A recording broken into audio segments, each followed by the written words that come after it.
Buenas noches, buenas noches. Buenas noches que los están conectando, buenas noches.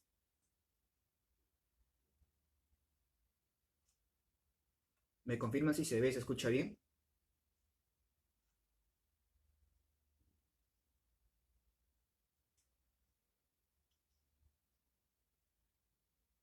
Buenas noches, ¿qué tal? Buenas noches. ¿Me confirman si se ve y se escucha bien, por favor?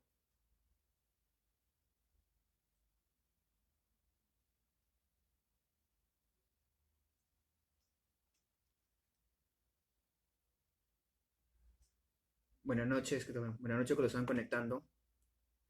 ¿Se ve y se me escucha bien? El tema que vamos a tratar el día de hoy es participación en los delitos funcionales. Muchas gracias, Brian, André, por la confirmación.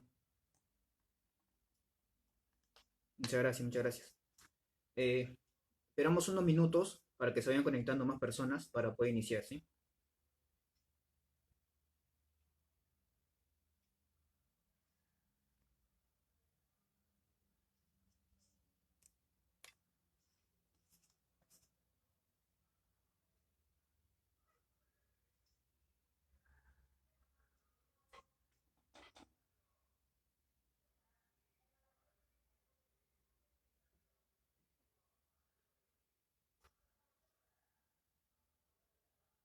Bueno, me voy presentando, ¿sí? Eh, Buenas noches con todos. En primer lugar, agradecer la oportunidad al grupo de estudio Derecho Procesal Peruano por la invitación, ¿sí? Y a Brian André también por la oportunidad de compartir este espacio con ustedes. Eh, Mi nombre es John Ericón Cocustino, soy estudiante en la Universidad Privada del Norte, curso actualmente el 10º ciclo de la carrera de Derecho y Ciencias Políticas. He trabajado en Ministerio Público como asistente administrativo, tengo un diplomado en lo que es. Y en esta oportunidad voy a compartir un poco de la experiencia y conocimientos adquiridos con ustedes, ¿no? En la práctica y en los salones de clase. El día de hoy vamos a tocar un tema muy importante, ¿sí? Dada la coyuntura actual en la que vivimos, en este estado de emergencia, hemos visto en noticieros innumerables reportes, ¿sí? De noticiero, donde se muestra que funcionarios, servidores públicos, en el en adquisiciones de mascarillas, respiradores, entre otros, supuestamente habrían cometido algún delito, podría ser colusión, negociación incompatible, ¿no? Eso ya se verá más adelante con las investigaciones. Entonces, ahí viene la importancia de la exposición del día de hoy, ¿sí? Para poder explicar cuál va a ser el grado de imputación y participación que se le va a atribuir a estas personas que participan en estos delitos contra la administración pública, ¿sí? Vamos a centrarnos netamente en los delitos contra la administración pública que se encuentran en el Código Penal. Esto es colusión, negociación incompatible, concusión, peculado, doloso, culposo, etc. Bien, sin más que decir, empecemos con la presente exposición. Como ya mencionamos, existen delitos en la administración pública. Ahora, existe la teoría del dominio del hecho y la teoría de infracción del deber. La pregunta es, ¿cuál de estas dos teorías se aplica a los delitos contra la administración pública? La respuesta es la teoría de infracción del deber. Y John, ¿en qué consiste la teoría de infracción del deber? Bien, la teoría de infracción del deber consiste en que se le atribuye una responsabilidad penal a una persona por la calidad especial de agente que tiene este individuo frente a las demás personas. ¿Qué quiere decir? Ejemplo, en el delito de administración pública, por ejemplo, corrupción, peculado, ¿sí? Se exige una condición especial del sujeto activo, el cual debe ser un funcionario o servidor público, ¿sí? Que trabaje para el Estado, que tenga una relación directa para el Estado, ¿sí? Entonces, vemos aquí que este sujeto activo ya no es cualquier persona, cualquier individuo, como sí lo es en los delitos comunes, por ejemplo, homicidio, ¿no? Sicariato, violación, etcétera, sino de que se le exige una calidad de agente especial, esto es, funcionario severo público en relación con el Estado. Ahora, ¿qué entendemos por funcionario? ¿Qué entendemos por servidor público? El Código Penal te menciona quiénes son funcionarios y quiénes son servidores públicos, pero no te dice en ninguna parte, o bueno, yo no he encontrado en ninguna parte que te mencione qué se entiende o qué es un funcionario público y qué es un servidor público. Y esto es vital, de vital importancia para poder determinar cómo se le va a atribuir responsabilidad a esta persona como funcionario servidor público. Partiendo de esto, el doctor Fidel Vargas Rojas, en su libro Delito contra la Administración Pública, menciona que un funcionario público viene a ser aquella persona que tiene una relación con el Estado, ¿sí? Ya sea que haya sido por un proceso de convocatoria, etcétera, pero tiene una relación directa con el Estado, trabaja para el Estado y sus funciones se ven establecidas y se ven delimitadas por el Estado. Entonces, los funcionarios públicos se ven controlados por las normas y por las infranormas. Quiere decir las normas, por ejemplo, de carácter constitucional que delimitan las funciones del funcionario público y las infranormas, las mismas normas de legislación pública, por ejemplo, una municipalidad tiene su normativa en las cuales se especifica cuáles son las funciones de cada funcionario público y obviamente también estas normas constitucionales que van a regir y que van a controlar este accionar del funcionario público. ¿Y qué es un servidor público? Un servidor público es aquel que ofrece sus servicios de manera voluntaria. Quiere decir que no tiene una relación tan directa con el Estado, que su objeto no es tan directo con el Estado, es decir, que no está ligado a la institución estatal netamente. Ejemplo, un personal de limpieza de una institución pública, ¿correcto? Un personal de limpieza de una institución pública no es un funcionario público, pero sí es un servidor público, que trabaja para el Estado, pero que no tiene esa relación directa con la institución, pero sigue siendo un servidor público. Bien, habiendo hecho esta diferenciación entre funcionario y servidor público, vamos a entrar a lo que se conoce como la teoría de infracción del deber y cómo deberían responder los autores de este delito, si existe la autoría directa, mediata, indirecta, si es que son coautores o cómplices, si pueden ser primarios, secundarios. ¿Sí? Vamos a explicar cómo es que se les atribuye responsabilidad. Primero, como mencionamos en un inicio, por ser un agente especial, se va a ir regido por la teoría de infracción del deber. Esta teoría, lo que menciona, por ejemplo, el doctor Salinas Sicha, ¿sí? En un artículo que es teoría de delito de infracción del deber, que es muy bueno, se encuentra que lo lean porque hace bastantes reflexiones importantes, menciona de que estos autores del delito, funcionarios severos públicos, dependiendo del tipo penal que nos encontremos, ya sea colusión, negociación incompatible, concusión, cada uno exige diferentes sujetos activos. En algunos puede ser funcionario severo público, en otros solo funcionario. ¿Sí? Entonces, partimos de esa premisa. Vamos a hacer referencia del tipo penal que nos encontremos y se le va a atribuir el grado de autor a la persona que participe en la acción punible de los delitos contra la administración pública, sea funcionario o servidor público. El doctor Sinasicha menciona que más allá es irrelevante de que sea autor mediato, inmediato, etcétera, directo, indirecto, porque siempre va a ser autor. Los funcionarios y servidores públicos siempre van a responder por el grado de autor. Entonces, delimitar si va a ser inmediato ya es un poco tedioso y un poco innecesario porque siempre va a responder como autor. La problemática va a surgir en razón a los que son las personas extraneus, quiere decir aquellas personas que no guardan una relación directa con la administración pública. ¿Sí? Los intraneus, que son los funcionarios civiles públicos, siempre van a responder como autores directos. La pregunta es, ¿los extraneus, aquellas personas que no tienen una relación con el Estado, que no trabajan para el Estado, ¿cuál va a ser su grado de participación? ¿Serán coautores? ¿Serán cómplices? Y si son cómplices, ¿serán primarios o serán secundarios? Bien, al respecto en este punto, es importante mencionar de que esto se va a regir por lo que es lo que se conoce como la teoría de la unidad o la ruptura del título, ¿correcto? Pero antes de entrar a ese punto, quiero marcar algo muy importante.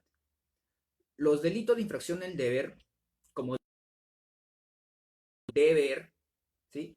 Se ven regidos normalmente, en la mayor, se ven regidos por principios o deberes. John, ¿qué quiere decir que se ven regidos por principios o deberes?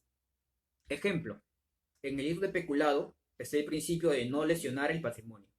En el delito de colusión está el delito de imparcialidad o transparencia. El delito de cohecho está la gratuidad de los actos públicos. Esto también lo diferencia de los delitos comunes. En los delitos comunes, lo que se protege o lo que más que nada se rige son derechos. Ejemplo, homicidio, derecho a la vida. Delitos ambientales, derecho al medio ambiente. Violación sexual, libertad sexual, derecho a la libertad sexual. Entonces vemos que en delitos comunes lo que se rige son derechos fundamentales y en el delito de infracción del deber lo que más predomina y se rige son los principios o deberes que tiene el funcionario y servidor público frente al Estado. Esto es el correcto funcionamiento de la administración pública, el cual es el bien jurídico general de todos estos delitos, ¿sí? Entonces, ya habiendo establecido y definiendo esto, que es muy importante, vamos a entrar a lo que es la teoría de la unidad o ruptura del título de imputación. John, ¿qué significa esto? Bien, partamos de lo siguiente. Como ya mencionamos, para los delitos de administración pública es necesario que exista una condición especial del agente. Esto es funcionario de servidor público. Entonces, estas personas van a ser los autores del delito. ¿Y qué pasa con las personas que no tienen esta condición? Que no son funcionarios ni servidores públicos. Van a responder como cómplices, ¿sí? El doctor Salino Siccha lo menciona claramente, como cómplices. Y esto es en base, el doctor Salino Siccha menciona que es en base a la teoría de la unidad. ¿Sí? ¿Por qué la teoría de unidad? Porque el doctor Salinas menciona de que sería inconcebible poder, poder comprender de que aquellas personas que si bien es cierto no tienen calidad de funcionario de servicio público, pero sí tuvieron participación en hecho delictivo, no sean considerados en este tipo penal, de los cuales sí se investiga el funcionario de servicio público. Vamos a explicarlo más claro con un ejemplo. Supongamos que en el delito de colusión, ¿sí? Que es un delito de mera concertación entre el funcionario de servicio público con una empresa o en un proceso de licitación pública, ya sea en una fase de contrato, operación, etc. Participa quizás un extraneus, o un delito quizás de peculado, en el cual una persona, funcionario de servicio público, se facilita de la participación quizás de, por ejemplo, un personal de limpieza que entra a la institución, que ingresa a las oficinas y que se apropie de dinero, ¿sí? Y que le haya llegar por medio de este al funcionario de servicio público. Entonces, ¿por qué este persona, individuo que no tiene la calidad especial de agente, no respondería por el mismo tipo penal si sí tuvo participación? Algunos sostienen que bajo la teoría de ruptura del título de imputación, esto es porque estas personas no tienen esta calidad especial y por ende no podrían ser investigados por este delito.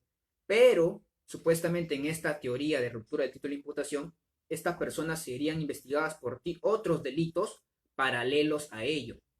Por ejemplo, estafa o hurto, etc. Pero la problemática surge, y así lo plantea Tosolina Siccha, en aquellos delitos de la administración pública que no tienen esa calidad o no tienen delitos paralelos a estos. Ejemplo, por ejemplo, delitos de colusión, delito de negociación incompatible, etcétera. Entonces, si estos delitos no tienen delitos paralelos, significa que aquellas personas que no tuvieron esta condición de funcionario de seguro público no pueden responder por autores directos y como no hay delito paralelo, no se le va a investigar. Su acción o su conducta no es punible porque supuestamente no se adecuó a un tipo penal. Entonces, ante esta problemática, el doctor Sailas menciona de que estas personas van a responder en base a la teoría de la unidad. Quiere decir que van a ser considerados dentro del delito como cómplices, no como autores, porque obviamente no cumplen la calidad especial de agente que establece el tipo penal. Y menciona el acuerdo plenario 2-2011, que establece lo mismo. El acuerdo plenario 2011 menciona lo siguiente: si bien es cierto, estas personas extraneus no tienen esa calidad especial, responde por cómplices. Así lo menciona el acuerdo plenario. Y el problema era de que antes de este acuerdo plenario hubieron bastantes incidencias y bastantes casos en los cuales se había absuelto a personas porque no tenían esa calidad especial de agente, pero sí habían participado en el delito. Entonces, a partir de este acuerdo plenario, ya se establece de que las personas que no tienen especial sí pueden recibir un grado de imputación y va a ser como cómplices.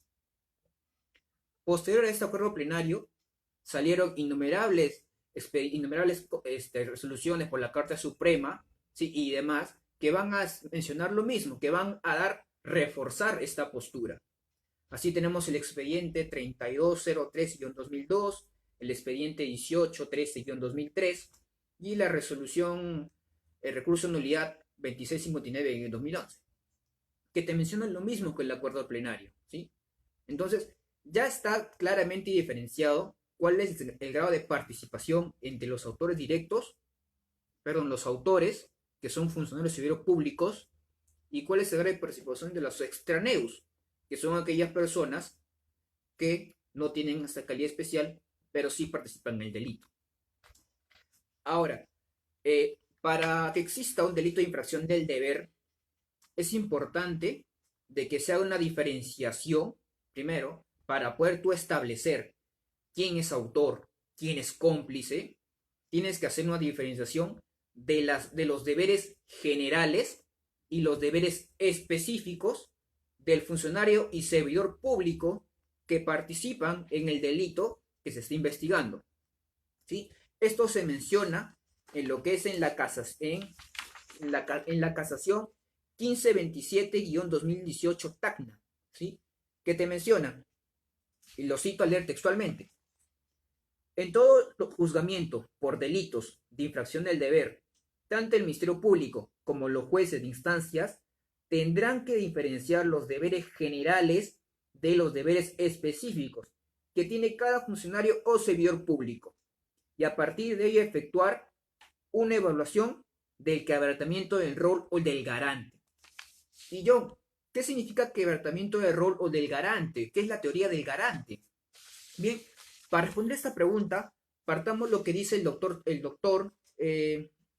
no me acuerdo cómo se pronuncia su nombre, el doctor Cross Sichman, que te menciona de que la prohibición de la teoría del garante se va de que el funcionario de seguro público, aparte de que es un funcionario que está regido por las normas e infranormas, tiene cierto grado de protección de la administración pública. Quiere decir, por ejemplo, el de peculado tiene una posición de garante respecto al patrimonio y respecto a esos fondos públicos que son propios de la institución. En delito de colusión tiene la posición o tiene el garante del correcto funcionamiento de la licitación pública. Entonces, vemos de que no es solo, ¿sí?, para poder establecer un grado de participación a los funcionarios civiles públicos, de que se establezca que incumplieron con el deber que el Estado les ha conferido como funcionarios y servidores públicos. sino de que también tiene que probarse su grado de rol y garante frente a ese bien jurídico dañado, frente a ese grado, ¿sí?, del delito que se está investigando, ya sea colusión, negociación incompatible, peculado, entre otros. ¿Sí? Ya para terminar y dar más conclusiones, hemos diferenciado, ¿sí?, de los intraneus y extraneus. Los intraneus son los funcionarios y servidores públicos que participan en un delito de la administración pública y que se va a investigar bajo la teoría de infracción del deber. Por otro lado están los extraneus, aquellas personas de que, si bien es cierto, no tienen la calidad especial de funcionario y servidor público, sí participan en el delito y por ende, bajo la teoría de la unidad, van a responder como cómplices. Ya no aquí cabe la posibilidad de la teoría de la ruptura del título de imputación. No, ya no. Cómplices. Y obviamente cómplices, cómplice único, ya no cómplice primario o secundario, sino cómplice único. Ahora, aquí quiero hacer mención de otra cosa más que considero muy importante, lo que es de los tipos penales de encuentro. ¿Qué son los tipos penales de encuentro? Los tipos penales de encuentro son aquellos delitos que necesariamente necesitan la participación de dos personas, ¿sí?, dos sujetos. Ejemplo, el delito de colusión, que el verbo rector es concertar. Entonces, el funcionario o servidor público tiene que concertar con una empresa o con otra persona para que exista un delito de colusión. Si no existe aquel individuo con el cual supuestamente se concertó, no existe delito de colusión. Entonces el funcionario público no tendría autoría y no tendría participación en el delito. Esto lo menciona una casación, delito de colusión, no me acuerdo el nombre exactamente, el número de casación ahorita. Dejan sus correos aquí en el video y me comprometo a brindarles la información y demás contenido, ¿sí?, que les pueda ayudar a comprender mejor todo este tema tan importante. Y bueno, como mencioné, estos tipos de encuentro, por ejemplo, otro criterio importante es, en el delito de colusión, si se tiene de que el extraneus que supuestamente participó en el delito de colusión es absuelto de este delito, se entiende que el funcionario de seguro público también será absuelto, porque no tiene ningún sentido de que el extraneus, el cual va a ser cómplice, como ya me establecimos, si este es inocente y no tiene grado de imputación el funcionario público, de la misma manera, obviamente, si no existe esta concertación, no existe delito. Entonces, esto también es muy importante, los delitos de inversión pública. Bien, esto sería todo por mi parte. Agradecer al Grupo de Derecho Penal Peruano. Y a ver, voy a leer los comentarios si hay una pregunta. A ver.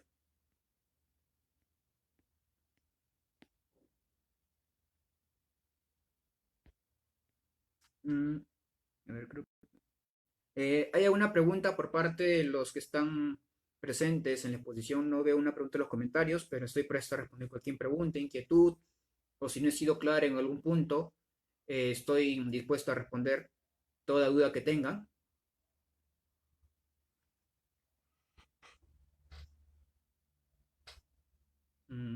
Creo que no hay preguntas.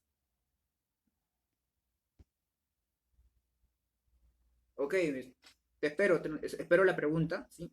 Muchas gracias por tu participación. Espero gustoso la pregunta.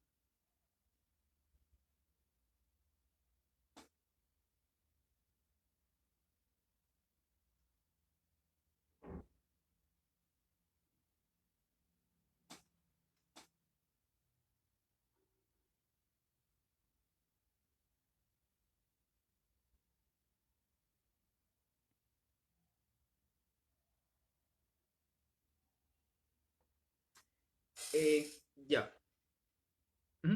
Bien, ya leí la pregunta del Moret Los Olivos. Bien.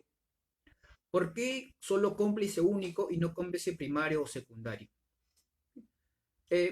De hecho, esto también era un punto hasta hace un tiempo discutible. Por ejemplo, el los de peculado. Yo me acuerdo que leí una vez una casación de peculado y cuando estuve en la fiscalía, justamente mi apreciación hacia la fiscal era lo siguiente, de que sí existe la figura de cómplice primario y secundario en los delitos de inversión pública. Sin embargo, según el doctor Salinas Sicha, menciona lo siguiente, que el delito de los delitos de inversión pública, lo que más se sanciona son que los funcionarios civiles públicos no cumplen ese rol de garante que se les atribuyó el Estado, ¿sí? Entonces, obviamente los delitos, estos delitos de inversión pública, van a ir más en contra de los funcionarios civiles públicos, es decir, que su grado de participación es mucho más gravoso en estos tipos de delitos. En cambio, el cómplice, por el hecho de no tener esa relación directa con el Estado, va a ser cómplice. ¿Y por qué cómplice único? Porque más allá del hecho de que si es cómplice único, cómplice primario, perdón, o secundario, eh, el delito se comete y la sanción va a recaer netamente para el funcionario civil público. Entonces, según el doctor Salinas, es un poco descabellado y un poco quizás innecesario determinar por qué primario o secundario, si el delito va orientado a los funcionarios civiles públicos y el cómplice primario, obviamente, como sabemos, va a recibir una pena mucho mayor que el cómplice secundario. Entonces, según el doctor Sinasicha menciona, de que usted debe considerar solo como cómplice único. Lourdes me pregunta, ¿existen funcionarios de hecho? Sí, existen los funcionarios de hecho. ¿Y qué son los funcionarios de hecho? Son aquellos funcionarios de que se les atribuye una cierta responsabilidad, ¿sí? Por parte quizás de una designación. Ejemplo, una suplencia quizás, ¿sí? Que se le atribuye aquellas funciones como funcionario civil público por un tiempo determinado, funcionario de hecho, ¿correcto? Y obviamente también tienen grado de participación en los delitos de inversión pública porque tienen esa responsabilidad de garante frente al Estado por ese periodo de tiempo que se les atribuye responsabilidad de actividades funcionariales.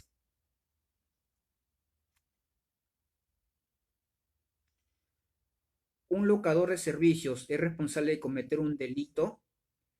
eh, los locadores de servicios no son netamente funcionarios públicos. Podrían ser comprendidos dentro de lo que es servidores públicos, ¿correcto? ¿Qué pasa con un locador de servicios?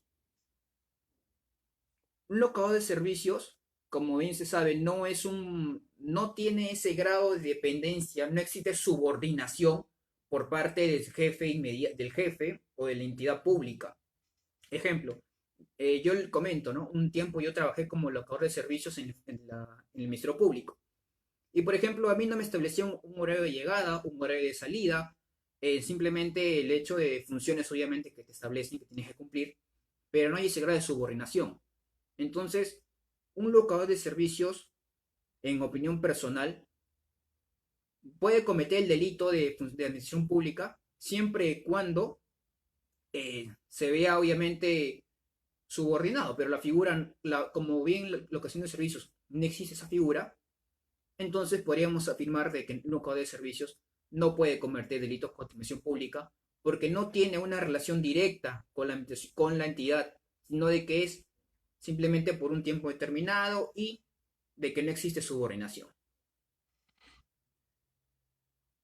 Eh, Moret, como ya mencioné, los servidores públicos son aquellas personas de que no, a diferencia de los funcionarios públicos, son aquellas personas que ofrecen servicios de manera voluntaria, es decir, de que no tienen esa relación directa como el Estado, como si lo tiene un funcionario público, sino de que trabajan para el Estado, pero no son parte del Estado.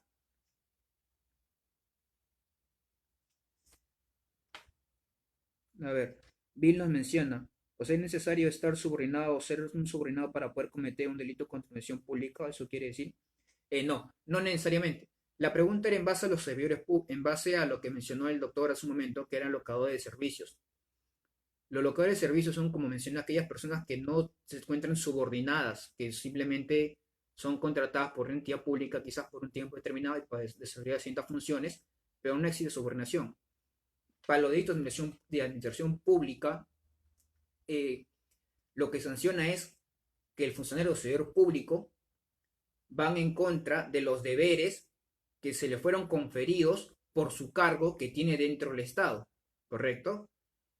Eh, Sin embargo, sí existe la figura de el hecho de participación por subordinación en los delitos de administración pública, ¿sí? Por ejemplo, supongamos de que en un proceso de delito de colusión, en un proceso de licitación pública, un proceso de licitación pública tiene varias etapas. Quiere decir de que obviamente los documentos pasan por diferentes manos en delito de colusión, ¿sí? Ya sea en la etapa de, no sé, de la cotización de precios, etcétera, o de la aprobación del expediente, ¿sí? Entonces, a veces aquellos funcionarios civiles públicos tienen un jefe directo y estas personas cometen el delito en base a lo que les dice un jefe directo.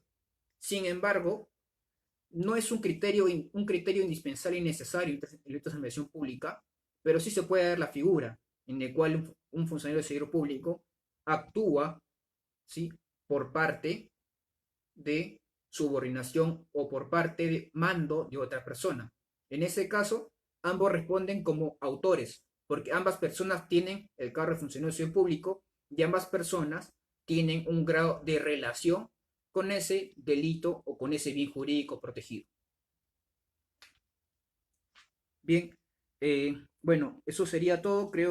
Espero haber absuelto sus preguntas y de nuevo reiterar mis agradecimientos al grupo de estudios de Derecho Penal Peruano por la invitación y los invito a dejar aquí sus correos en los comentarios me comprometo a mandarles información importante sobre este tema, casaciones, expedientes, etcétera, lecturas, libros, para poder reforzarlo, ¿no? Porque he tocado puntos precisos, pero obviamente hay mucho más que hablar respecto a este tema. Bueno, eso sería todo por mi parte. Muchas gracias.